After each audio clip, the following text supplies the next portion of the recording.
Assalamualaikum warahmatullahi wabarakatuh. Sebelumnya perkenalkan, nama saya Rifani Hurul Aini dan ini rekan saya. Iqbal Nur Hakim. Di sini kami akan mempresentasikan tentang Kampung Adat Pulo. Yang pertama ada sejarah singkat dari Kampung Pulo ini sendiri. Keberadaan Kampung Pulo di Desa Cangkuang ini, Kecamatan Ladas, Kabupaten Garut, yang didirikan oleh Mbah Dalem Arif Muhammad. Nah, Mbah Dalem Arif Muhammad ini adalah putra dari Syekh Maulana Maghribi, di mana dia adalah seorang ulama besar Muslim asal Kerajaan Mataram. Pada waktu itu, ia diutus oleh Raja Mataram, yaitu Sultan Agung Hanyokrokusumo, untuk melawan POC di Batavia. Nah, tetapi ketika melaksanakan perintah itu, dia gugur hingga singgah ke Desa Cangkuang atau Bukit Cangkuang ini. Tapi versi lain menyebutkan dia tidak melaksanakan perintah, ada yang menyebutkan seperti itu. Ada juga yang dia kalah oleh VOC sehingga dia singgah ke Bukit Cangkuang ini.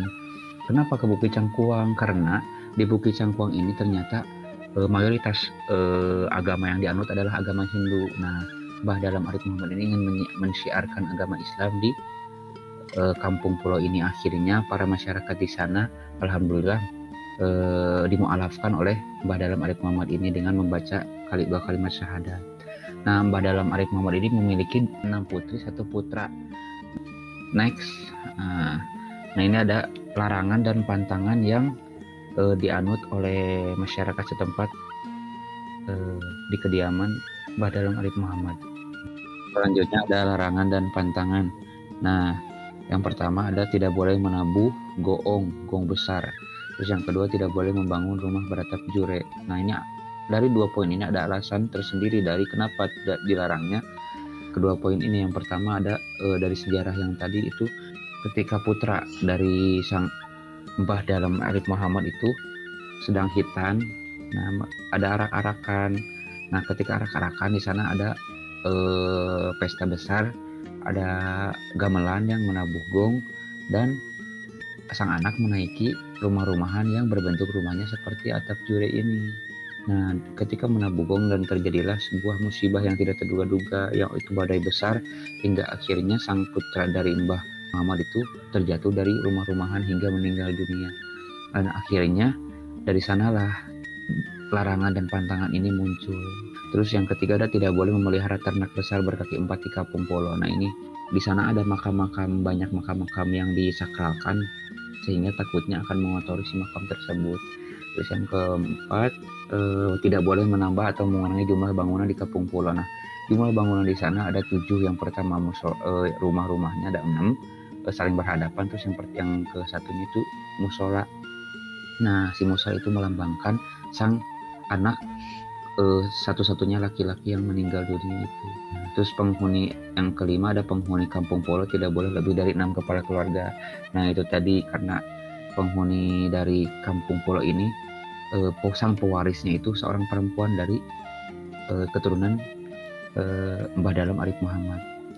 Terus yang ke-6 ada tidak boleh berziarah ke makam Arif Muhammad pada hari Rabu. Tidak diperbolehkan karena pada hari Rabu ketika zaman dahulu hanya dipakai untuk kajian, mengaji ilmu agama. Tidak boleh ada kegiatan-kegiatan seperti bekerja berat. Nah, selanjutnya ada proses akulturasi dan enkulturasi. Nah, di kampung ini itu ada upaya pelestarian yang dilakukan oleh masyarakat Kampung Pulo itu sendiri. Nah, dengan cara enkulturasi ini. Nah, caranya itu berupa terdapat warisan budaya yang masih dilestarikan. Yaitu seperti mapak bulan mulud, ngariung mulud, ngibakan banda pusaka, tahlilan, mitembeyan, niiskeun pare, dan juga rabo wekasan. Serta ada beberapa pantangan juga yang sudah ada sejak masa Mbah Dalem Arif Muhammad. Nah, selain dari itu juga adanya peraturan yang boleh menempati rumah-rumah yang di sini itu hanya untuk orang-orang yang keturunan asli dari Mbah Arif Muhammad itu sendiri. Jadi ini juga merupakan upaya atau cara untuk melestarikan warisan budaya. Nah, selanjutnya untuk proses terjadinya akulturasi. Nah, ini di sini sebelumnya itu rumah rumah adat aslinya itu atapnya itu berbahan ijuk ya, akan hatup atau alang-alang. Nah, cuman Kampung Pulo ini sempat diserang oleh wabah penyakit gatal, yang dimana itu wabahnya itu berasal dari si ijuk itu sendiri, karena si ijuk itu tempatnya kutu-kutu ijuk, terus ada banyak-banyak serangga juga di situ. Jadi itulah yang jadi penyebabnya wabah gatal itu sendiri.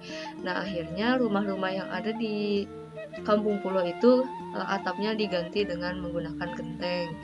Nah, tapi untuk mempertahankan warisan budayanya, kampung ini tetap nyisain satu buah rumah yang bentuknya asli ya. Nah, rumah ini tuh ditinggali oleh juru kunci atau kuncennya dari Kampung Pulo itu sendiri. Nah, akulturasi itu juga berupa masuknya listrik ya di rumah-rumah di Kampung Pulo. Nah, alasannya itu kenapa masuknya listrik, karena listrik ini tidak termasuk ke dalam larangan yang ada di Kampung Pulo itu sendiri. Nah, untuk dari segi pendidikannya, masyarakat Kampung Pulo itu diberi kebebasan untuk menempuh pendidikan kemanapun, mau keluar daerah Kampung Pulo, mau bahkan keluar Garut itu boleh. Nah, sedangkan untuk pada masa COVID-19 ya, nah itu penduduk Kampung Pulo itu mengalami lockdown juga, sama mereka nggak nerima orang dari luar masuk ke area Kampung Pulo itu sendiri, termasuk saudara-saudara kandung yang sebenarnya tinggal di luar Kampung Pulo itu dia nggak boleh masuk ke daerah Kampung Pulo. Nah, tapi mereka tidak mengalami kesulitan secara dari segi pendidikan, misalnya kan sekolah di kota itu menjalani daring ya. Nah, itu mereka juga tidak mengalami kesulitan karena mengingat tadi listrik dan maupun sinyal sudah masuk ke area Kampung Pulo itu sendiri. Selanjutnya, filosofi bentuk dan struktur arsitektural. Struktur arsitektural yang diterapkan pada rumah adat Kampung Pulo itu terdapat bagian kaki. Nah, kaki ini atau kolong itu terdapat di bagian bawah atau tanah ya. Nah, untuk bagian tanah ini masyarakat kampung sini mempercayai sebagai tempat tinggalnya makhluk-makhluk gaib. Nah, makanya lantai itu tidak dibuat menyatu dengan tanah. Nah, bagian kaki atau kolong ini dulunya berfungsi sebagai kandang ayam. Cuman karena mengingat dari segi kebersihan, jadi kandang ayam itu dipindahkan ke area bagian belakang.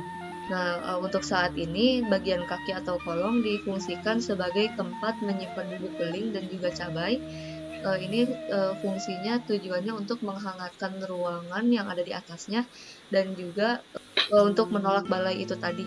Nah, selanjutnya itu ada bagian badan. Bagian badan ini merupakan bagian tengah yang maknanya itu keseimbangan atau area netral yang adanya kehidupan. Nah, bagian tengah ini berfungsi sebagai tempat tinggalnya manusia. Nah, selanjutnya itu ada bagian kepala yang merupakan bagian atap ya. Bagian kepala ini bermakna posisi yang agung, mulia, tinggi, dan terhormat. Nah, untuk di bagian kepala ini itu ada bagian di dalamnya yang namanya parasune. Nah, parasune ini difungsikan sebagai tempat menyimpan kayu bakar, bibit pertanian, maupun hasil tani. Nah, selanjutnya ini di sebelah kiri ada bagian-bagian dari rumah itu. Nah, ini yang bagian A ini namanya tatapakan batu atau kolom ya. Yang B ini merupakan golodog bambu atau papan. Ini yang di depan ini di sini. Terus yang C-nya itu merupakan ruang tepas atau kayak teras lah bahasanya kita tuh. Nah, yang bagian D-nya itu pintu, yang bagian E-nya itu tiang, F-nya jendela kayu, itu terbuat dari bambu, anyaman bambu. Yang bagian G-nya itu merupakan capit gunting, dan yang bagian H-nya itu atap alang-alang atau ijuk. Nah, selanjutnya itu untuk filosofi bentuknya, rumah di sini itu menggunakan filosofi bentuk yang namanya gajah nyusu. Kenapa namanya gajah nyusu? Karena bagian depan ini, bagian area rumahnya ini seperti gajahnya. Nah, untuk area belakangnya yang kecil ini itu merupakan bagian anak gajahnya yang sedang menyusu ke induknya. Nah, selanjutnya ini untuk atapnya. Atap di rumah kampung adat ini menggunakan bentuk atap jolopong. Kenapa menggunakan jolopong? Ini memang sebelumnya menggunakan atap jolopong, cuman sejak ada tragedi atau musibah yang menimpa anak lelakinya, yang hingga akhirnya menggunakan larangan menggunakan atap jure, sehingga ditetapkanlah penggunaan bentuk atap yang memanjang atau sebutannya jolopong. Nah, selanjutnya itu yang bagian menyilang, namanya itu capit gunting. Kenapa pakai itu?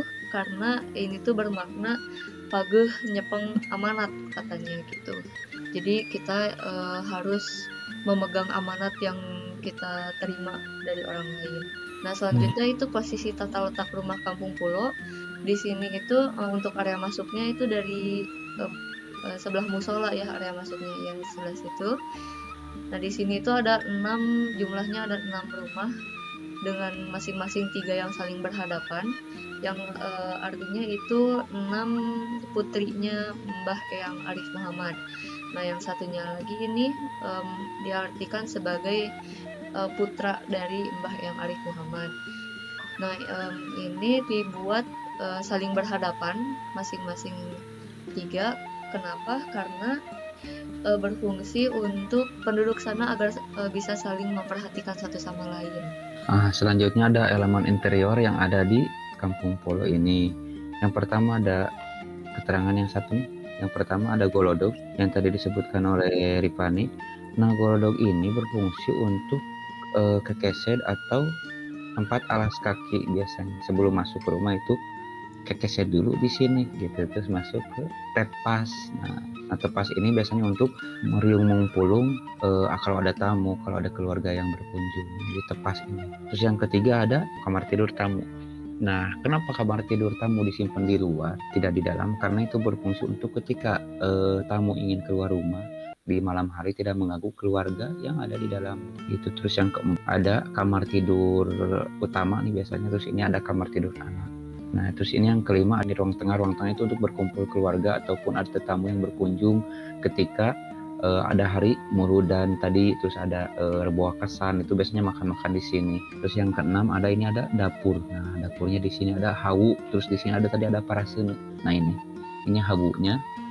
Nah, ini parasene di sini. Terus goah. Nah, goah itu diletaknya ada di sini di dekat dapur. Nah, fungsi goah ini adalah fungsi ruangan yang paling sakral dari antara semua ruangan, karena ruangan goah ini tempat penyimpanan beras, terus penyimpanan bahan baku makanan biasanya. Ada satu lagi tempat penyimpanan benda pusaka karena disakralkan dan tidak sembarang orang bisa masuk. Terus selanjutnya ada pemilihan material pada bangunan rumah adat Kampung Pulo ini. Nah, pemilihan material yang ada di Kampung Pulo ini cenderung menggunakan bambu dan kayu.